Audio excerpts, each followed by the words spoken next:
Today's video is about packing for South Africa.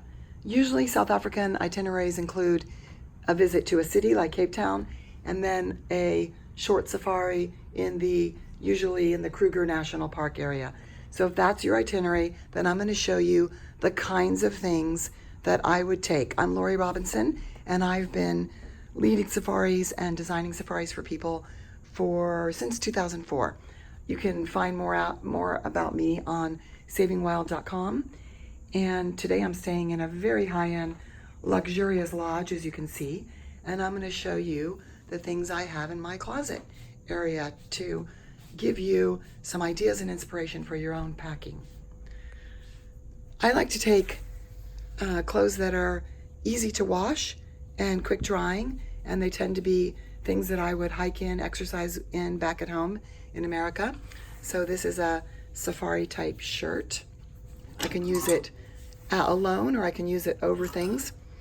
In general, South Africa is not that strict with colors, and you can bring things that you would wear both on safari and also in the town, wherever you're going, like Cape Town.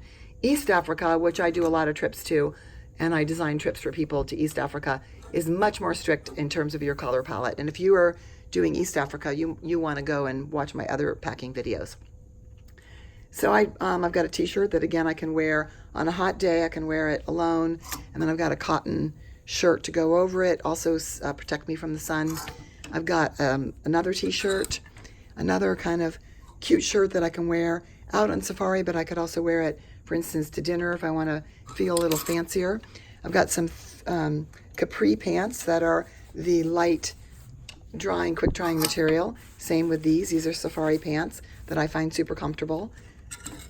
And then these are a little bit shinier and they're a higher quality. I can use them on safari when I'm out on the truck, or I can also use them to go to dinner. And then I bring a little scarf that matches everything just to fancy things up a bit. You can also, I didn't bring for this trip, but you could also bring a nice dress to wear in the evening if you're into that and you're staying at nice lodges.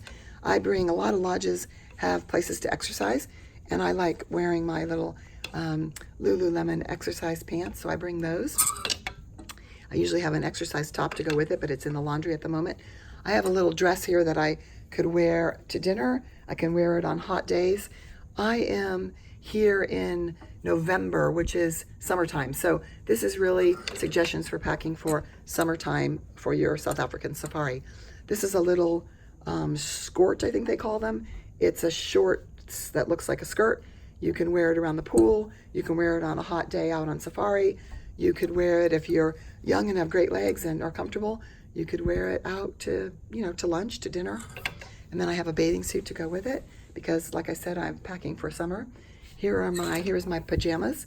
It's just a simple cotton, long cotton shirt. And then I bring, especially in summertime in South Africa, it is probably going to rain on you. So I bring just a wind/rain jacket. Although in the nice lodges, they do have umbrellas for you.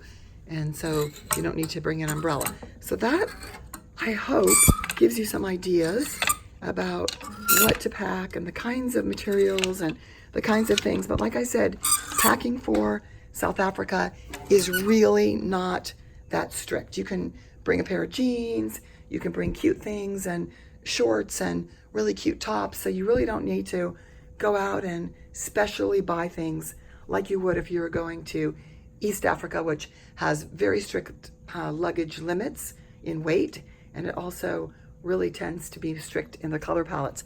These would be more East Africa color palettes. I also bring simple shoes. I love these Tahoe shoes, and I just bring some Birkenstocks. You could just bring some easy sandals to wear around, cute ones for dinner if you want to. And then I bring both a cute safari hat and also just a sun cap. So that is basically what I do. If you want more information about my safaris and you want to ask questions, go to savingwild.com, and I'd be happy to hear from you and answer any questions. Please give this a thumbs up if you liked it. Tell me where you're going in South Africa. I'd love to hear from you. And thanks for watching. And I look forward to providing all kinds of more tips and information for your safaris. look around on my site on YouTube because I've got lots of advice on how to go on safari. I hope you enjoyed this.